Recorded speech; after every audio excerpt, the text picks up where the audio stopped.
Hello everybody, Keith Jackson speaking. Today I'm going to do an unscheduled repot of one of my smaller Phalaenopsis. It hasn't been repotted for a little while, I'm not sure when, it's not in my notes.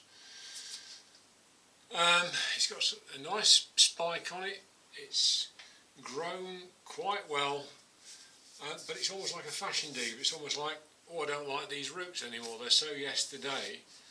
And I really don't like what it looks like inside the pot.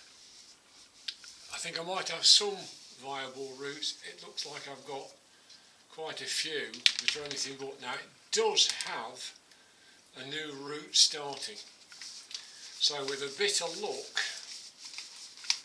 it's not beyond redemption, but there's something not right with it. So have a look. Oh dear, that's not good. And the compost, oh dear, that really is not good. There's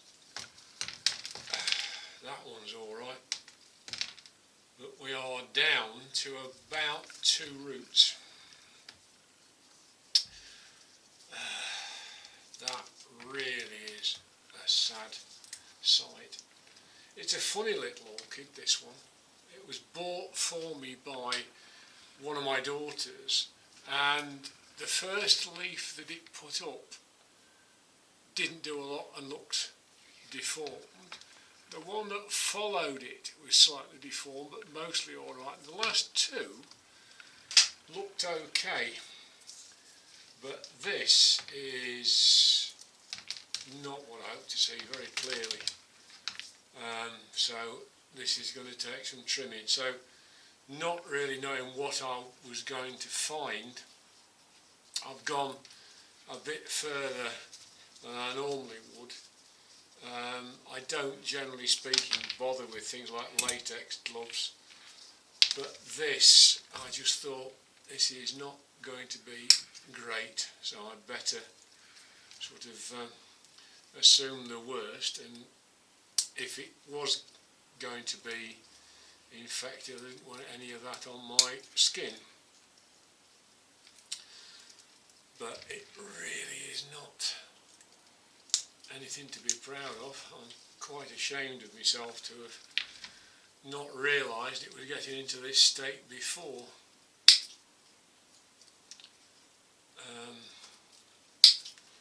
I mean, these aerial roots are not looking wonderful, and the stem below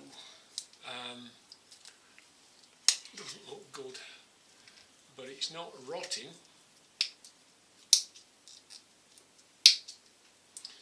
That one's got a growing tip, that's got a growing tip, that's got a tip, that's got a tip.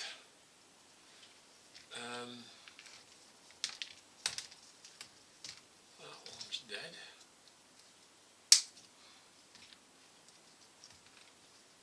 So that's a rather sorry for itself Phalaenopsis there, which, as I say, annoys me no end, because I don't like to let anything get in that state. But we have got a new root. There's one new root coming out of the side just here. So it doesn't want to go off just yet. Now I've got to be a little bit careful how I do this, because otherwise I'm going to trash this spike. Now whether I should take the spike off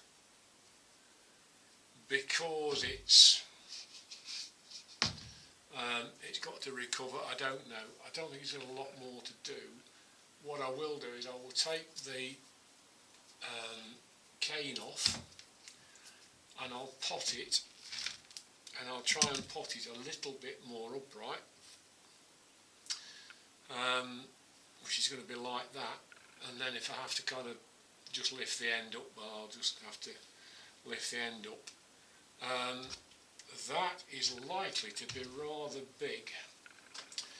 So I think, as we all know, they like to be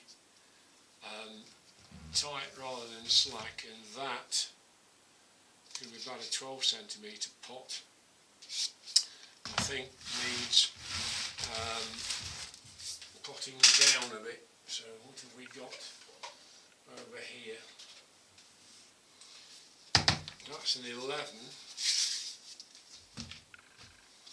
That's a bit better. That's a slightly smaller 12. But otherwise, the 11 is the smallest I've got. Now that needs a good clean out, the old algae and things. Now I'm going to use something that perhaps is unusual. This is a hygienic cleanser which Boots, the chemist, pharmacist for our non-British viewers, sell for use, as it says here, gentle cleansing for your baby's environment. So I'm assuming if it's good for babies, it's going to be good for orchids.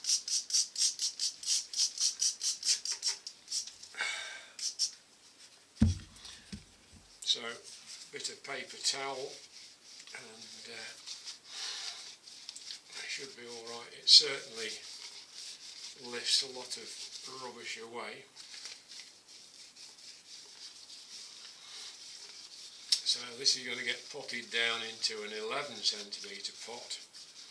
That was a medium bark there. I need a bit more paper towel than I've got, so I will knock the camera off, go and get some more stuff and come back again.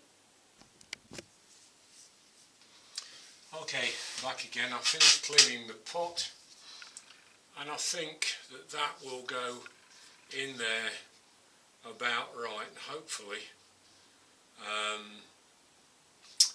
will go. Now, I would normally use Orchid Focus repotting mix for Phalaenopsis, but with this being in a bit of a state, I think it's going to probably want something that will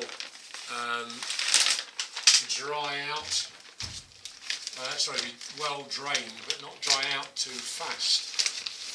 So instead I'm going to use the Westland mix, which I've used before, you've seen in some of my videos, because it's got a fine to medium bark and Ceramis. I'm certainly not going to have any problems with getting this material around the roots. I'm just going to pray that the roots that have been aerial so far will adapt to this without getting too upset. But obviously we're not going to have any problems whatever getting the material to go around these roots, because there's so few of them.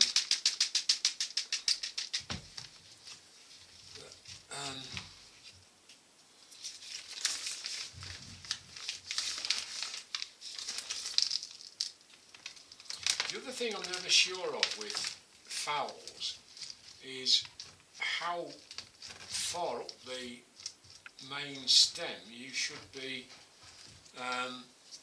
putting the compost. My feeling, as I've sort of gone on, is that you probably don't want it all that far up the stem. You possibly want to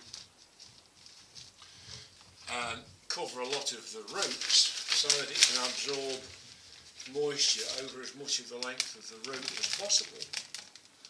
But I don't think you want to bury the stem, because then there's always a risk of the stem itself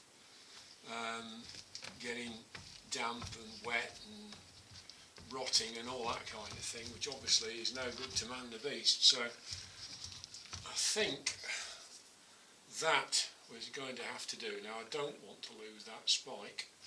Can I wonder, persuade it to come round like that? It won't look very good, and I'll just have to see how well the plant deals with this messing about. I don't like mucking about with plants when they're in flower.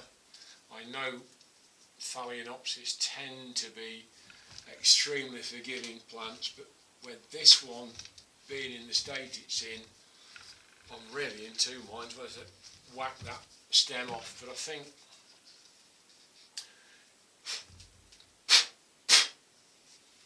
given the state of the rest of the plant, I mean the top of it doesn't actually look too bad. So long as it puts some more growth out of the top, I think I should be reasonably happy. And there is that new root there now. At the moment it's growing skywards, but we'll see where we go with that. The compost is damp. I'll rinse that through with a little bit of rainwater. I'm not going to do anything else with it than that. And then it can go back on the windowsill and we'll see where we go. Oh, there's another root growing there. That's nice. So this is a plant that wants to survive. You've got a root in there, you've got another root just starting there. There's some roots here. That one doesn't have a tip on. But I'll keep my fingers crossed and we'll see where we go with this one. Thanks for watching.